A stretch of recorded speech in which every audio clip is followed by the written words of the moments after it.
25. We get a good deal of rain in the Siskiyous during the winter and early spring, with now and then a light snow. So our mountains are beautifully green, and the many springs and lovely streams pour their bright waters into the mighty Klamath all the year round. But a rainy day in our mountains is as beautiful in its way as a sunny one. Wisps of filmy cloud drift among the great pines and cling here and there to the peaks. The evergreens glisten with moisture, and the madrone trunks and limbs turn to burnished copper. The close, intimate sound of rain on the tight walls and roof of a cabin has an unalloyed charm when inside there is warmth, the comfort of an old chair that creaks companionly when you move, books both new and old, and an adoring dog. How could anyone wish for more? Of course, there are many fair days when the sun shone, and as spring advanced, sap began to rise, leaves to unfold, tiny green plants to push their heads through the damp earth. The dark pines hung pale green tassels of new growth on the tip of every branch. The boys took time off from washing gravel to put in a lavishly planned vegetable garden at Bent Pine, and I began to think of what flowers I should plant in my front and backyards and on the two terraces. Bulbs and perennials would come up of themselves, but the annuals had to be replanted. I wrote letters to seed houses and got them off via Tom in the mail stage. March brought more fine days. The boys completed the trail to the diggings. I went up several times to watch them work for an hour or so, then made cautious side trips into the forest to feast my eyes on the bright glory of redbud and the prodigally blooming dogwood. Sometimes I found the rare and delicate wild iris or the strange coral root pushing its rosy head up through the sodden brown leaves and pine needles, the whole plant looking like one exotic blossom. The migrant birds came back, first singly, then in flocks. On March 20th, I saw the first buzzard of spring, effortlessly spiraling high above me in great slow circles. In mid-morning of one of these bright, almost effervescent days, I was putting on my pink smock preparatory to planting pansies on the second terrace, Vicky pacing impatiently, waiting for me to open the front door, when I heard a car stop at the foot of my trail. Both Vicky and I knew it was not the boys' jalopy. I opened the door, and there was Nora, Benji on one arm, the other encircling a big thermos jug. I greeted her with joy. She tumbled Benji on the bed, set the thermos jug on the floor. I have to make another trip to the car, she said. Watch the scamp, will you, dear madam? Just to see that he doesn't fall off the bed. He's beginning to creep a little now. While she was gone, Benji made valiant efforts to sit up and succeeded just as Nora appeared, carrying an apple box that seemed heavy even for her. On top of the box lay a blanket, pillow, and the bag for carrying baby's things that I had given her. She lowered all this to the floor beside the thermos jug and eyed the assortment dubiously. Benji and I came to have a picnic with you and the boys at the mine, she said. Up and Up told me there was a trail leading up there now. Rewind. Up and Up told me there was a trail leading up there now. She dragged Benji from too close proximity to the edge of the bed, shoved him over on his back. He lay there making happy gurgling sounds, waving his arms and legs wildly. Nora looked at him fondly. He's big for his age, she said pridefully. Only 7 months old, and look at him, the spitting image of Up and Up. Yeah. Beyond the baby's fair coloring, I could see no resemblance whatever. But then, who was I to judge? I wasn't Benji's mother. I hope you didn't have anything else you wanted to do today, she looked at me anxiously. Nothing, no, nothing, that can't wait. Well, let's get started. Her eyes went back to the box, the thermos jug, all the other stuff piled there. Nora, I began doubtfully, do we have to take all that up to the mine? I don't know what I can leave, she said, frowning. There's eats in the box. I spent most of yesterday cooking up the things Up and Up likes best. There's hot coffee in the thermos. Benji has to have the blanket and pillow. Gosh, dear madam, I never once thought how I'd get all this up to the mine. Could you beat that for stupidity? All I thought about was how much Up and Up would like a chocolate cake and the other stuff I brought. Now I don't know what to do. She sat down on the bed, all her happy plans shattered, looking as if she might cry the next minute. She knew as well as I did that there was nothing we could do. She couldn't possibly carry all that, and Benji besides, up the trail, and I'd be lucky to get myself up there without being responsible for anything more, even a chocolate cake. It looked to me like she'd just have to turn around and drive back to Wairika. The unhappy thoughts were broken off by a harsh, unmusical sound from up on the mountain above my cabin. It wasn't far away, probably only a little way beyond my outhouse. "What's that?" Nora asked in a startled voice. "Oh, nothing," I said absently, preoccupied with my concern over Nora's disappointment. Then I added automatically, "It's just Pete, the friendliest mule." I stopped short. A plan sprang, fully formed in my mind. Foolish, maybe. Imprudent, no doubt of it, but a plan, just the same. "You wait here," I told Nora. Hurrying to the woodshed, I found the rope the boys had used to make me up to see my assessment work finished, and grabbed a handful of crushed barley. Hurrying up the trail at my top speed, which any self-respecting tortoise would have scorned as too slow for him, I found Pete munching on a patch of tender grass. He looked up, swung his huge brown ears forward in my direction, evidently smelled the barley, and came close. I let him take the grain from my hand with his soft lips. As soon as he had the last grain, I could use both my hands. I tied the rope around his neck and led him down to the front door. Nora stood there, holding Benji in her arms.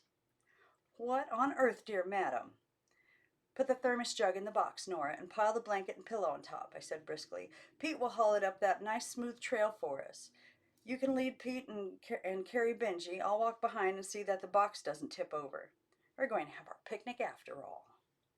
"But, dear madam, that mule—" "He happens to be Pete, the friendliest mule, but I said that before. Get a move on you, Nora. We haven't got all day. I know what I'm doing. Well, I hoped I did anyway." She went back into the cabin, came out staggering under the things she had brought with her, then went in again to get Benji. She rigged up a sort of harness for Pete out of the rope and attached it to the box. That done, Nora went ahead, carrying Benji and leading Pete, which worked very well. I followed, with nothing to do except keep my eyes on the box and now and then rake a stone out of its course. When Dear Sir saw our little procession, he dropped the shovel he was using to dump gravel into the sluice box and ran to shut off the water from the little giant. Up and Up was aiming at a gravel bank. Both men strode up to us. "What are you doing here?" Up and Up demanded truculently of Nora. "For God's sake, dear madam," was Dear Sir's astonished greeting. He seemed to be incapable of further speech.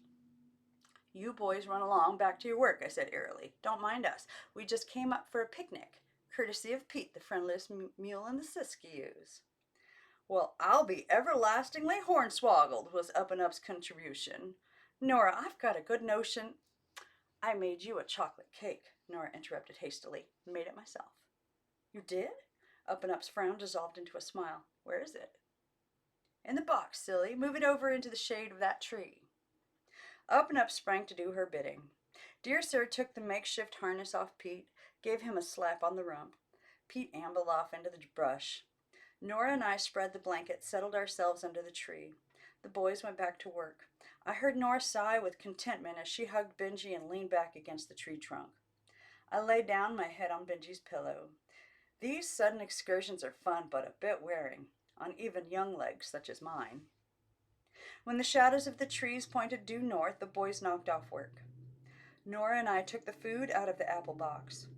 We ate the tasty roast beef sandwiches and potato salad she had brought, drank hot coffee poured from the thermos jug. Then came the chocolate cake, and I had to admit I had never tasted a lighter, tenderer, more delicious one. Nora, for all her occasional lapses in haphazard ways, could certainly cook. "Not bad," said Up and Up, finishing his third piece. Then he added, "You ain't either, Nora."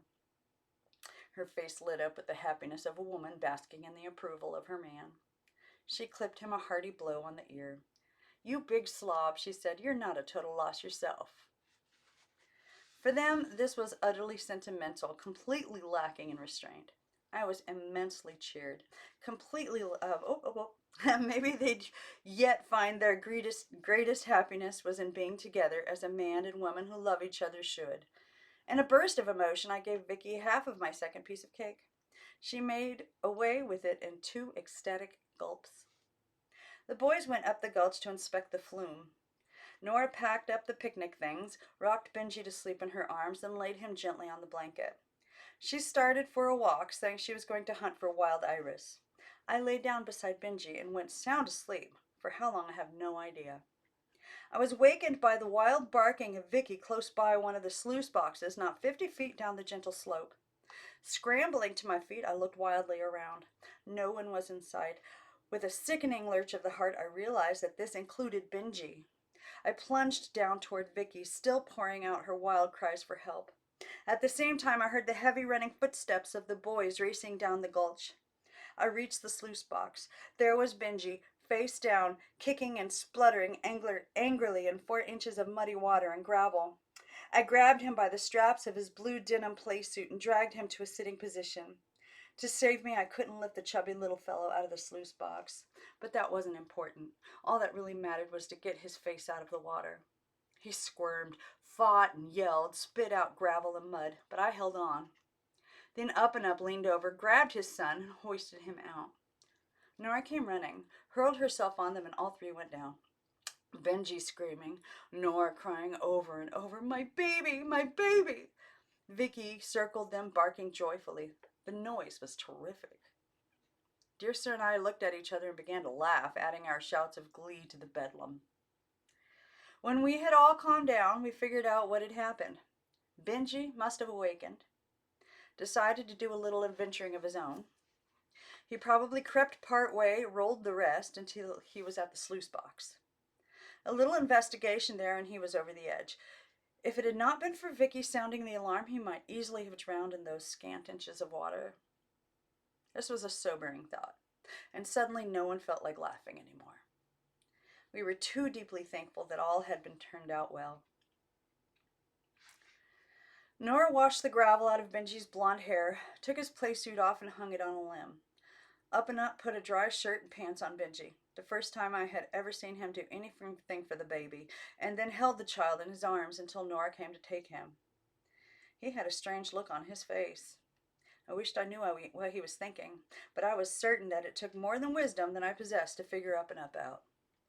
As far as Nora and the baby were concerned, he had always been an enigma to me. Finally, the boys went back to work.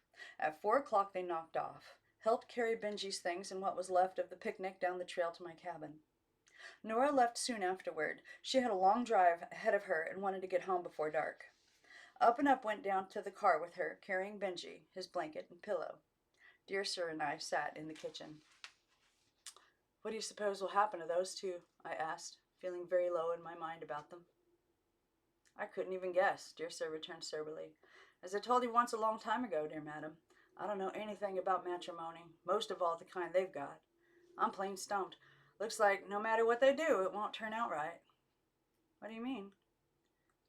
Well, if he gives up living in the mountains, goes to Wairika to stay with Nora and Benji, he'll end up no good to them or himself either. He just naturally wasn't born for town life. And if Nora should, by some unheard of chance, come to live with him on the Klamath, she'll be mighty unhappy. And they're both unhappy the way things are. You figure that one out, dear madam. I sure can't. I can't either, except by a miracle. I don't say there's never been a miracle, Dear Sir said off slowly, but I've never seen one on the Klamath. He rose. I better get going along, he added. Up and Up's evidently gone on up to Bent Pine. When are you boys going to have a cleanup? Oh, soon now. Sometime around the 2nd week in April, probably. How do things look? Will it be a good one, do you think? Hard to tell, dear madam. Sometimes a cleanup turns out better than we hoped. Sometimes it's real disappointing. No way of telling ahead of time. Well, I'll probably see you tomorrow. Take good care of yourself. After he was gone, Vicky came and laid her head in my lap, looked up at me with her beautiful brown eyes. I patted her. Vicky, I said, I love Nora and Up so much, and I'm so troubled about them.